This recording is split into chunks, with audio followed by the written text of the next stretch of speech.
afternoon. Once again, thank you for being here. This is the so-called sports presentation. This is a presentation where I do not talk about GeneXus. I don't want to be right. Please don't take this too seriously. I just want, my only aim here, I don't want to convince you about anything. I just want to make you think about something. And usually I have a trick for that.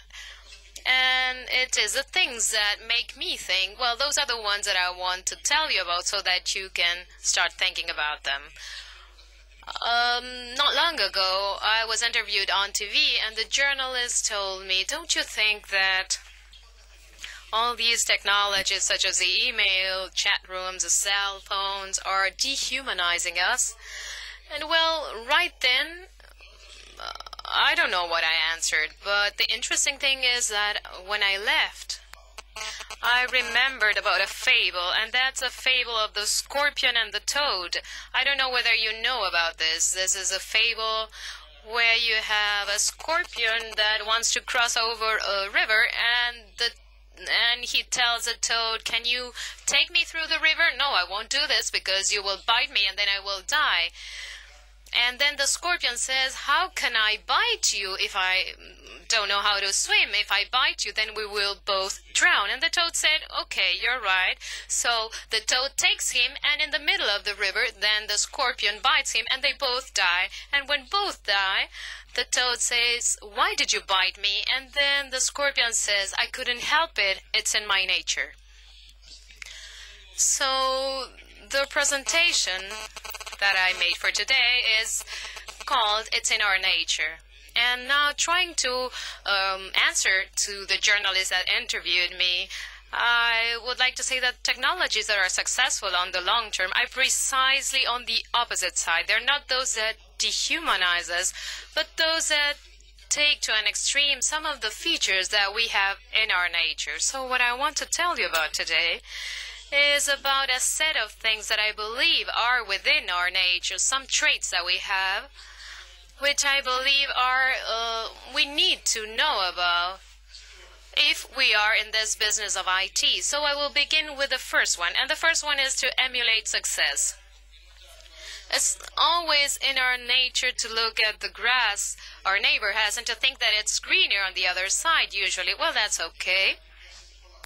It's okay to try to emulate someone who's successful. Generally that works and it makes sense. But at a certain moment we start thinking about, well, why don't we take a look at the most successful people in a certain area, and why can't we extract the best practices from that? So we created a sort of a fashion that began in the 80s with this book that's here. This book is called In Search of Excellence.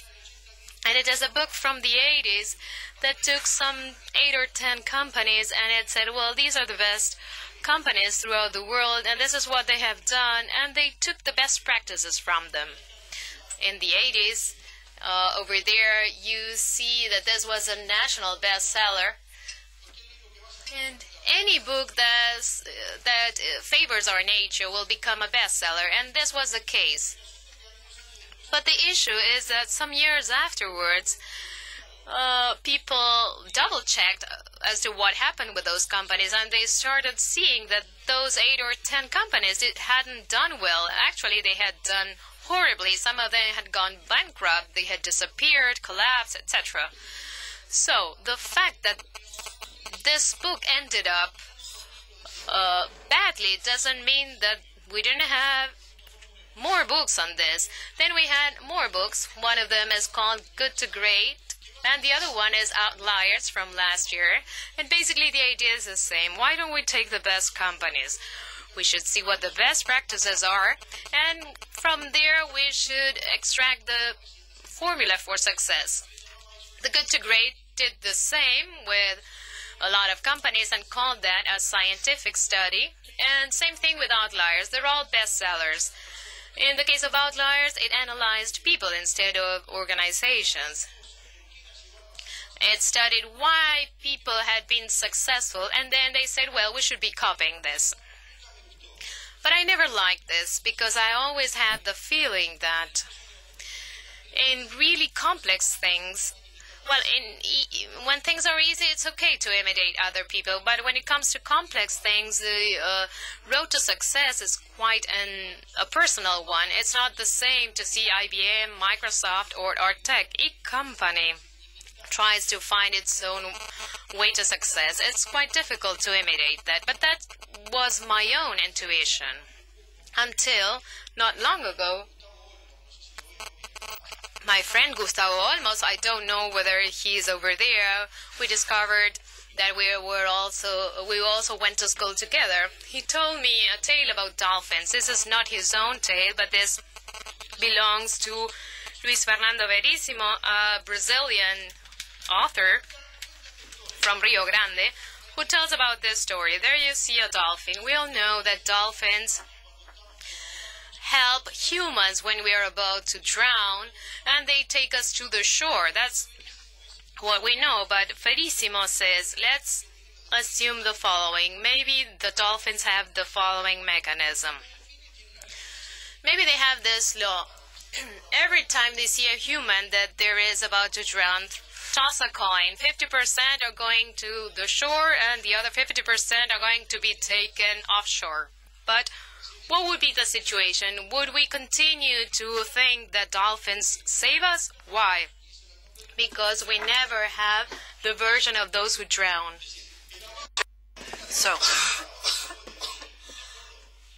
So what we have to look at here, what's wrong with this kind of books is that we never have the version of the drowned people.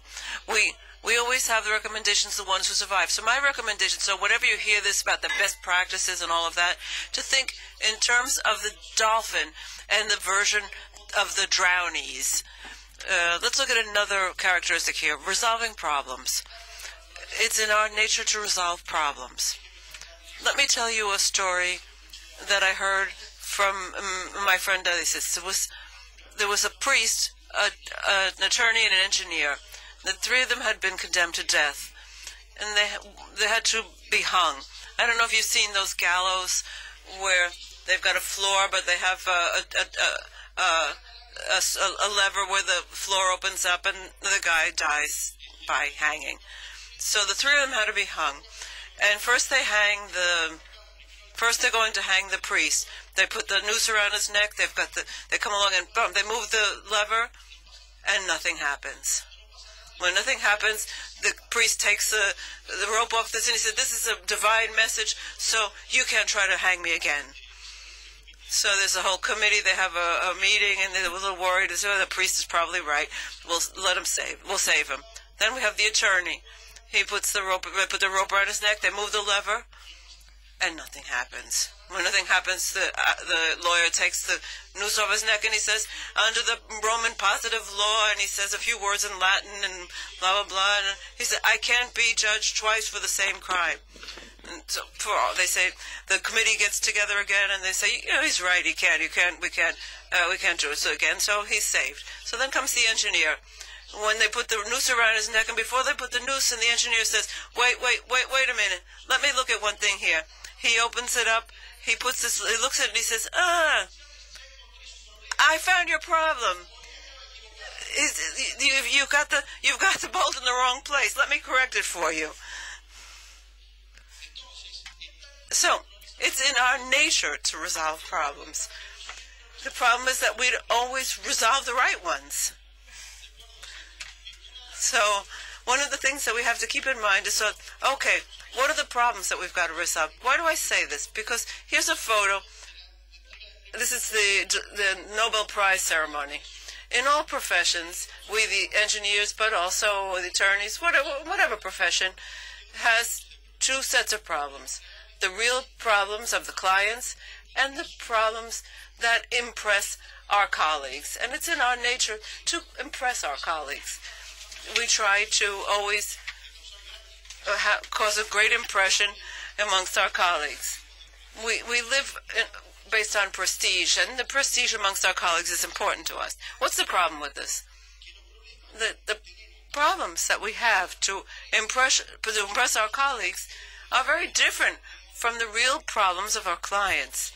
So, we see the problems to impress our colleagues are sophisticated problems that show our intelligence, or these are complex problems that and find an elegant solution and things like that. And we're happy because we've impressed our colleagues. But the clients normally need resolving other kinds of problems. So we live in the world of scientists where prestige is the most important, and because that way the idea of a Nobel Prize works so well when you've got a scientist impresses his colleagues most of all. We're not in that business.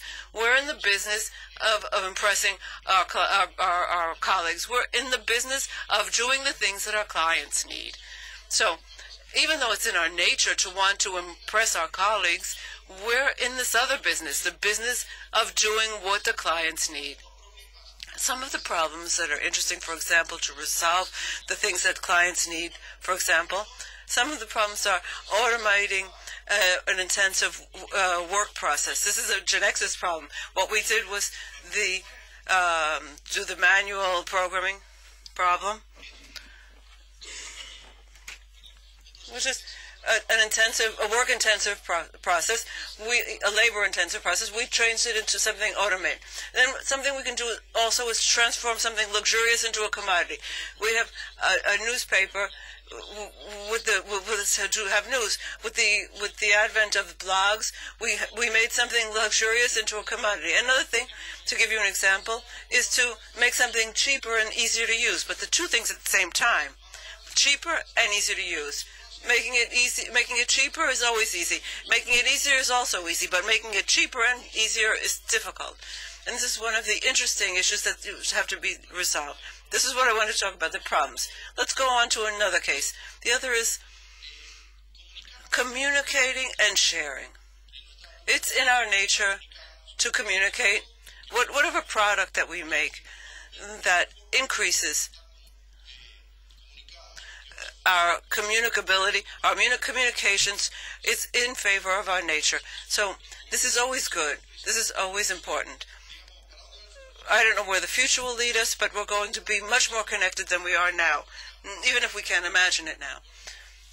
So this is interesting, but there are some important thoughts here that we should be aware of with regard to the things that go on when we're communicating or connected. Let's look at the first thing that I had from this. The first thought I had about the hyperconnected world. What you see here are two tanks. One is the Charbet French, and the other is the German Panzer. They faced off in one of the battles that had the most repercussions during the Second World War, which was the beginning of the World War II, the Lightning War, whereas over the period of 6 weeks, the Blitzkrieg, where you had the two of these tanks that were facing off. And this was very much studied by military strategists, etc. And the thought that I had was this for today. Those two tanks there, if you look at them, the French one, from the technical point of view, see, we compared feature by feature, power, speed, autonomy, etc., etc. The French one is pretty superior to the Panzer. But the Panzer had a little apparatus that the French ones didn't have. Later the French installed it, but at the time of the Blitz, they didn't have it, which was a radio. The Germans had a radio, and the French didn't. And so what happened is that they were able to act, they could substitute planning for coordination. So if I'm connected, what I don't need to depend so much on a master plan, because with the coordination I can do it on the way. So you had tanks that had to follow a master plan, and once that was defined, executed, and other tanks that were acting in a group, coordinating their actions. What I don't mean to say here that the radio has been this necessary and sufficient feature. What I'm saying is that the radio was a necessary element in order to be able to implement that strategy. There had to be other conditions as well that the military strategists stood. I talked about Boyd, but I mentioned this. But what I wanted to say was that in a connected world, we can replace planning with coordination. If you want to see a much more specific and earthly example, I have a case that happened to me. A few days ago, I have a friend, Marcelo Cosec. I asked for his authorization to cite him. Marcelo is there if you want to see him. He's the only adult Uruguayan who doesn't have a cell phone. I cultivate that friendship because it allows me to conduct experiments. So, what happened to me the other day, something very trivial happened. We were supposed to go to a dinner together, and I had forgotten what the planning was involved in two persons going to a dinner and get to the same place together when one of them doesn't have a cell phone. Otherwise, I'd say, well, what time we see? Between 8 and 8:30. Okay, I'll call you when I'm getting there. When I'm getting there, I call him. I say, Marcelo, come down. I'm waiting for you, etc., etc. But I couldn't do any of that. What I had to do was, I talked to him at midday. I didn't know where he was going to be from there until 8:30, so I couldn't change anything. At 8:30, I had to be at the place, one way or another. So that's what it means to live in the world. The opportunity of being connected is being able to replace planning with coordination. Here's another reflection on the hyperconnected world. This is the issue. You ever hear when the web appeared that everybody started saying, now we have a democratization of the means of communication. And before there were only a few owners who could define what news came out, etc., etc. Now it's democratic, and everybody's going to be able to publish their opinions and all of that. And everybody's going to read those opinions, right? Now, up to a certain point, that's correct. Everybody can do that. Now, but in reality, and for that reason there was a paper called that a predictable imbalance. When we have a hyperconnected group, in fact, not everybody collaborates in the same way. Not everybody does the same thing.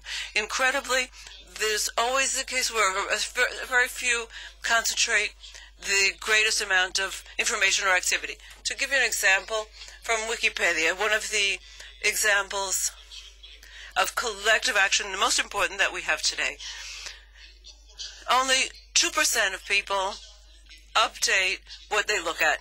Of all of the universe of people who look at Wikipedia, only 2% ever changed or created an article. And that 2%, there's about 1,500 people who have the most number of edits. Of all of the changes that have been made on Wikipedia are done by 1,500 people.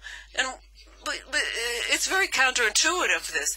It would seem that it seems a symptom that the group is not. We have the idea that the group is functioning, but really that's not the case. The one thing with those 1,500 people, does it mean that those 1,500 experts even?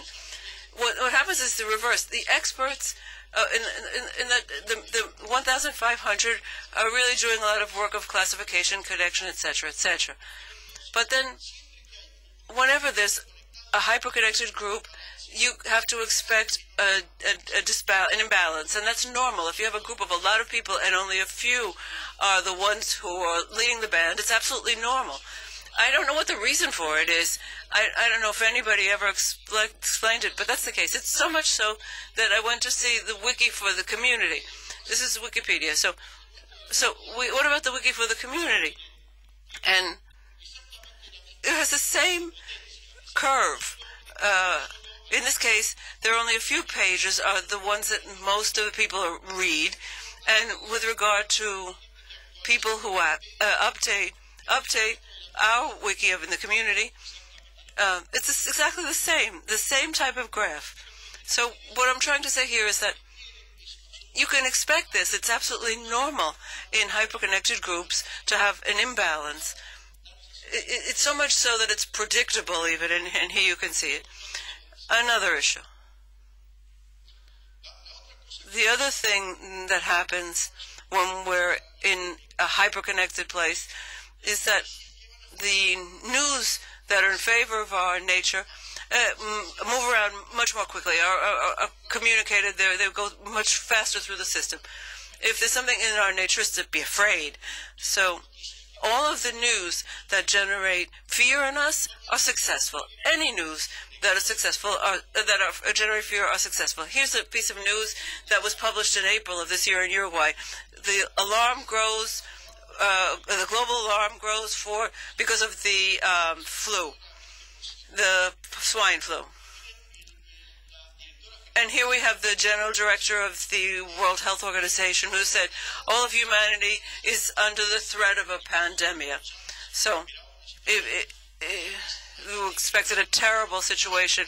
We had to suspend the Mexico event, for example, in our case. And look what was published a little while later. The A flu is just one more amongst other illnesses. And the TB and measles kill more people every year than the flu. So we have to be prepared to live in a world that is much more exaggerated. Everything's more exaggerated, and what is associated with fear, everything is terrible. The calamities that the world is coming to an end. So we have to get used to that and know that that's a characteristic, and take things more easily, because that's the world that we live in today. So here's another interesting point.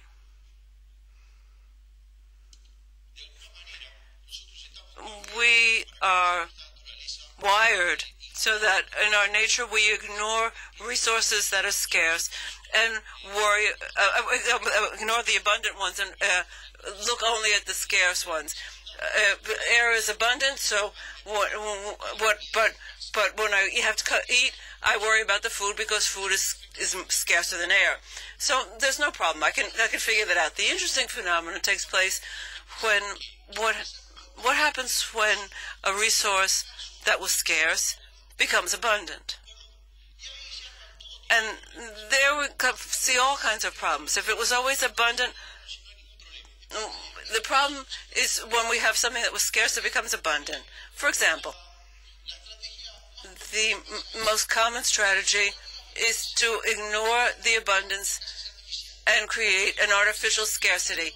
Even though this is abundant, I'm going to stick to my scarcity because that keeps us in our comfort zone. But that's not the best strategy. Undoubtedly, the best strategy is to accustom ourselves to see how we're going to work with abundance. What I brought you here for this is how I've dealt with this. Don't take this as if I found the solution for this, but this is what I've done with a resource that was scarce and that became abundant, which is the news. Before the news, I inherited a custom from my father. I start the day by reading the newspaper. I have this mania, and I get the newspaper and I read it. And for years, that was my source of information, and I didn't need to read anything else except for the technical magazines, perhaps. Now, with the web, that became an abundance. And I'll tell you how I started to deal with that. As an example of something that I've become accustomed to deal with the abundance. The first thing I started to do was to look at the web pages. Particularly, I always looked at the Montevideo.com, and Montevideo.com for local news, and the international news for CNET, the technical part. I didn't look at it where it says, where's the pilot? Montevideo.com, this is because this is Montevideo.com doubts Jodal, but it's another thing. It's at the beginning it started out because there were very few places to go. But when this started growing, you couldn't really manage to visit each one of the sites to be able to see the news that I wanted. So I moved to what are called RCSs, which is a subscription mechanism, so that instead of going to the website, the website came to me. I have today about some 60 or 70 places that I'm subscribed to. Here I'm giving some publicity to Pablo Brenner. I'm in his blog, and I get annoyed when he doesn't have a post every day. But I can't have 500 subscriber sites. I can only have a certain number. But it came to a point where the abundance was such that I had to deal with it in a different way. And the other way that helped me a lot was to use sites like Hacker News. The idea of these sites is as follows. Here, not what you have in the news, but you have a link to the news, and people vote whether the news is relevant or not. So what you have on the first page here is not what an editor decided what would be on the first page, but instead what everybody voted was relevant. Through a mechanism, as time goes by, the news comes down on the list, certainly. But you have publish, the idea of publish, then filter. And the other thing that's very interesting that it has is that the title that you see here is not the title of the news. A title for the news which is expressly included there for somebody to read the news. What you see here is a summary of the thing that of the article that a user put up there. So, for example, if you see here one that says there's a solar crisis set to hit in 2010, 50% of solar manufacturers going to have problems. I'm not interested in in solar energy. But that's enough. I don't need to. I don't have to go into the news to find out what it is. So this allows me to deal with a level of abundance that I didn't have to deal with previously. This, to me, I think these are ideas that we're going to have to keep including more and more in our applications, because this is a way to deal with abundance that allowed me to deal with this kind of situation. And finally, another thing that's been useful to me is Twitter. I use Twitter basically to know what my friends are reading, and I try to cultivate a group of interesting friends so I can know what they're reading. It's also useful to me with that criterion of filtering. I'm going to stand over here so they can take my photo, but apparently he's leaving. Okay, thank you. Okay, so this is another issue. Let me see now. Another thing that's in our nature is to believe in models. We are human beings who are constantly creating models, and we believe in them. Sometimes we believe too much. Let me show you this example. This is an article that came out in Vanity Fair not long ago, and the title is "The Man Who Crashed the World." And the story is about this guy here. His name is Jodal. And he was the person that directed the part of AIG that was involved in insuring mortgages. This guy, you know how it ended up, but the article tells the story of Jodal, and it's a very clear story where believing too much in the models gets us into trouble. To sum things up, the story's like this. This guy, at one point, when he was directing that part of AIG, was a mathematician. He directed the part of AIG that was devoted to insuring mortgages. A mathematician who had the custom of getting together at least once a week with all of his personnel and checking to see whether the models they were using were correct. He was constantly had a very participatory view of management and had this idea of a mathematician. He knew that there could be problems with the models, and he was always trying to check whether the models were good or not. When this mathematician in 2003 leaves, and then they put GeneXus in place. He didn't know anything about mathematics. He didn't know about the models that they were using, and what he did was what's in our nature to do when they make us direct something we really don't understand. When we put us in a place to direct something we don't understand, we become dictators, which is what Cassano did. The first thing he did was this model is beyond discussion. It's been working thus far, and it's going to continue working. So what we want here is execution. We want a continuance of taking more mortgage insurance, mortgage coverage. It's going extraordinarily well. It had the annual goals from 2003 to 2007. It was always spectacular. They were always earning money, so there was no reason to discuss the model. What was the model that he... this is the model here. It's this formula. It's called Gaussian copula function. I didn't want to translate it, he says, because I didn't want to get myself in any trouble. But they said this was the way to know when I have a pool of mortgages. Some of them are very good and some of them are awful. I apply this formula and I can come up with the probability of that pool of mortgages going to default or not. Okay. So they continued working on this. Joey Cassano believed a lot in this formula. If you asked him, how much did he believe in it? Well, here you see. He says, without being arrogant, it's difficult for us to imagine a scenario in which there would be any reason to have us lose a single dollar on any of these transactions. That's a very strong statement. It reminded me of a phrase from Borges that sometimes when somebody was giving a political speech, a very important speech, very energetic, and they asked Borges, "What did you think? What did you think, Borges, of the speech?" And he looked at him and said, "He spoke with the certainty afforded only by ignorance." So ultimately, what we had here was that arrogance is based on ignorance. In a certain sense, the phrase is correct. They didn't lose a single dollar. No, he lost $500 million, the job, the company, and his underwear. But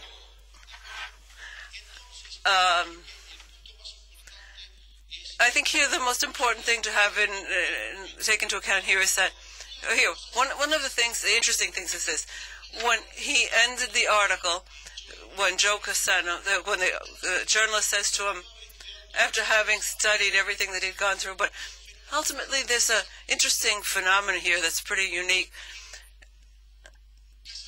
Cassano, it wasn't a fraud what he did.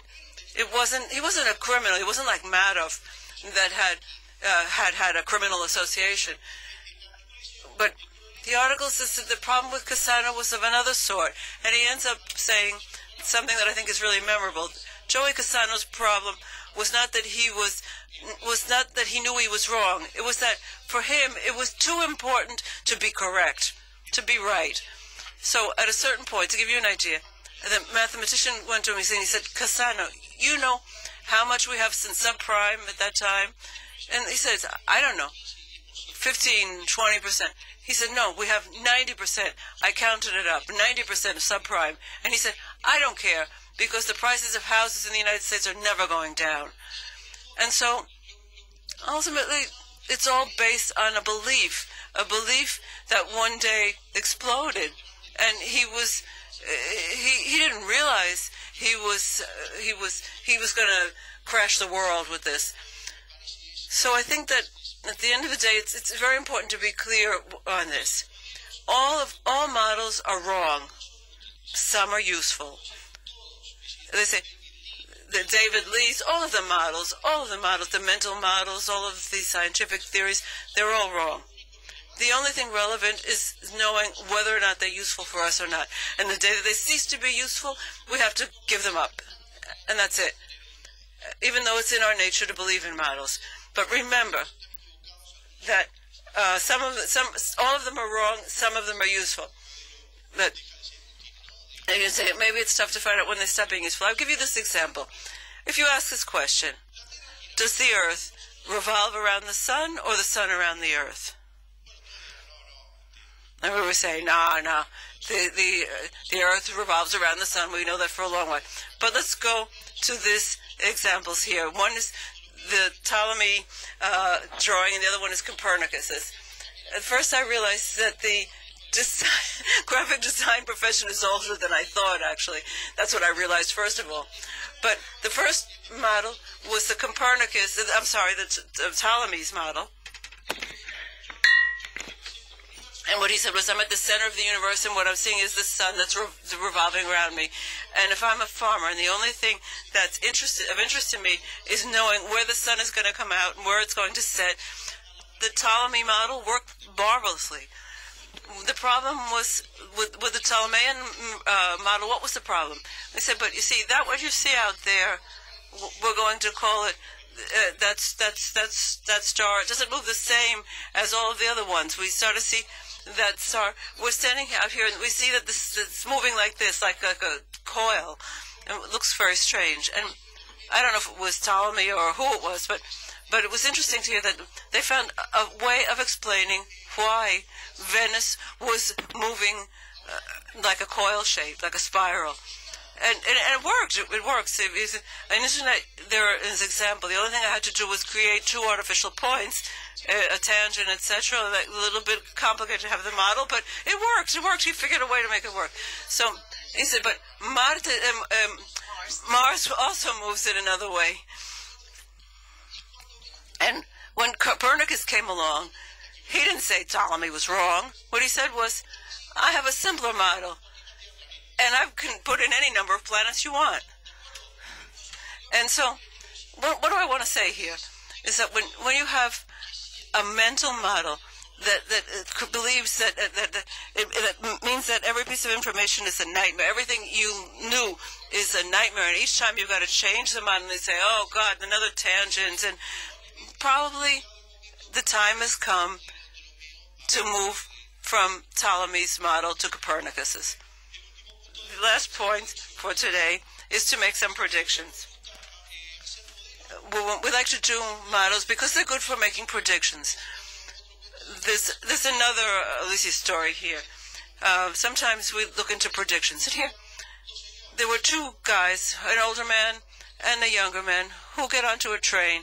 And in those trains where one sits across from the other, and the young guy says to the older one, could you tell me what time it is? And the man doesn't respond. Silence. He says to him again, sir, could you give me the time? And he says, hey, could you give me the time? He says, okay, I saw you get on the train, and I saw that the conductor talked to you and that you talked to him, and you had a watch. So you're not deaf, you're not dumb, and you've got a watch. He said, why don't you give me the time? And so the other guy looks at him and he says, you know why I don't give you the time? I'm going to explain to you. I'm going to give you the time. But you afterwards are going to say how nice the day is. And I'm going to say, yeah, it's very nice. And you got a book, and you're going to try to impress me intellectually, saying, I'm going to be impressed by you. And I'm going to be so impressed by you that I'm going to invite you to my house. You're going to come to have dinner at my house. I have a single daughter. You're going to impress my daughter. You're going to end up marrying her. And you know why I don't give you the time? Because I don't want my daughter to marry a guy who doesn't have a watch. So what I want to say here is that very often we get involved in predictions. It's good to make predictions, but we shouldn't get carried away with them. Very often at Artec we use this because we get into these debates and we're saying about one thing or the other. I only asked you for the time. I didn't ask for anything else.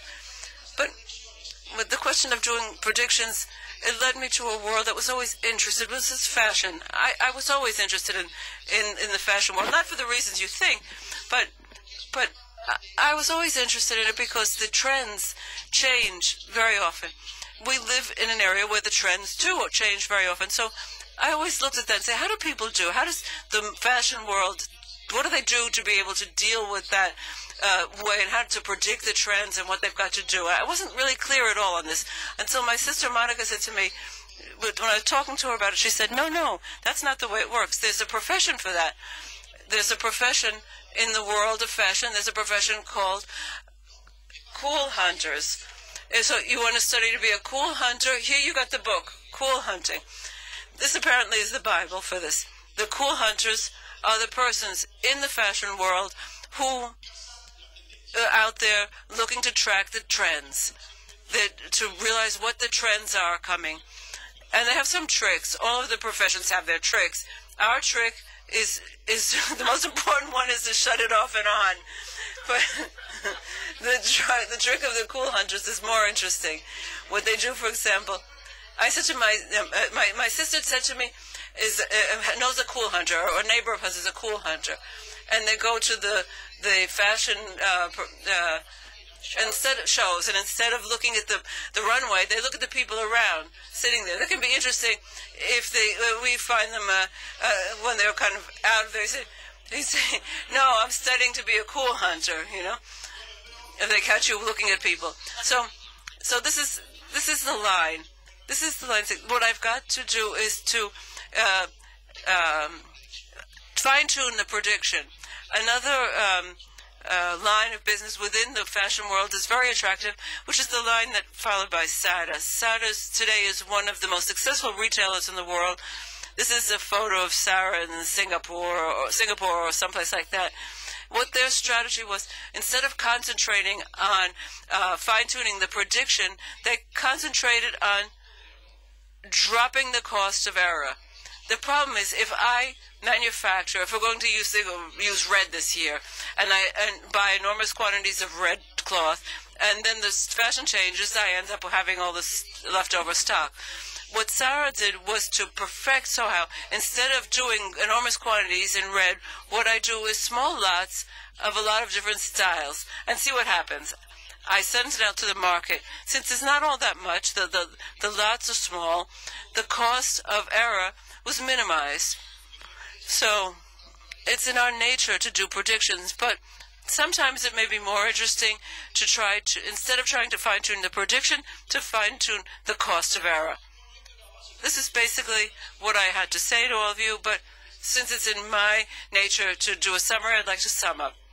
I would say, as I said to you before, it's in our nature to emulate success, but always remember the version of the people who've drowned. It's also in our nature to resolve problems, but we don't have to resolve problems to impress our colleagues. We have to resolve problems that our clients have. We need to communicate and share. Remember, we're going to be living in a rapid and furious world. Everything's going to be much more exaggerated. Believe in models. Remember the phrase, all the models are wrong. Some of them are useful. And finally, remember the question of predictions. Sometimes the cost of error can be much more important than fine-tuning our projections. But if I sum up things a little bit more, is something that our friend the journalist said, but in this case to us, the problem is not knowing if we're wrong. The problem is that for us it'd be too important to be right. But if you want me to sum it up even further, I think what we have to learn is to say two phrases that are not in our nature and which are absolutely important for the complex world we live in. The first is being able to say, I don't know, and the second is, I made a mistake. Thank you very much.